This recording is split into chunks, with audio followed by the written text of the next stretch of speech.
श्रीलंका में सरकार विरोधी प्रदर्शन जारी हैं। इन प्रदर्शनों में श्रीलंका के हर वर्ग के लोग शामिल हैं। प्रदर्शन में बड़ी तादाद में बौद्ध भिक्षु भी शामिल हो रहे हैं। जनता के विरोध के बावजूद राष्ट्रपति गोटबाया राजपक्षे ने सत्ता छोड़ने का कोई संकेत नहीं दिया है।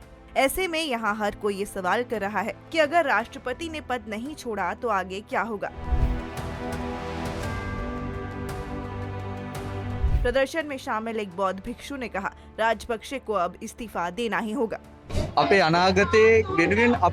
हम यहाँ लोगों के अधिकार के लिए खड़े हैं। मौजूदा सरकार इस संकट का समाधान करने में सक्षम नहीं है। राजनीति में शामिल लोग काम नहीं कर रहे हैं, इसलिए हमारी गुजारिश है कि सभी राजनेता इस्तीफा दें और जो पैसा उन्होंने जनता से लूटा है उसे वापस करें। श्रीलंका में बौद्ध धर्म का यहाँ के समाज और राजनीति पर गहरा प्रभाव रहा है। कोलंबो में दुनिया के सबसे प्रसिद्ध बौद्ध मंदिरों में से एक गंगा रमाया मंदिर है। इसी मंदिर के प्रमुख भिक्षुओं में से एक उनंद जया भी इस कठिन समय में जनता के साथ खड़े हैं। Very difficult situation for everybody.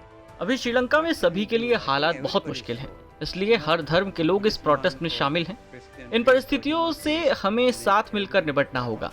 मुझे लगता है कि नेताओं को जनता की बात मानकर इस्तीफा देना चाहिए और लोगों को देश के हालात समझाने चाहिए। हमें अभी लड़ने के बजाय अब अपनी खाद्य जरूरतें स्वयं पूरी करने पर जोर देना होगा, तभी हम देश को बचा सकेंगे। वहीं अगर लोगों को ये लगता है कि देश में नई सरकार और नए संविधान की जरूरत है तो ऐसा होना चाहिए। मुझे लगता है कि साथ मिलकर ही इस मुश्किल का हल निकाला जा सकता है।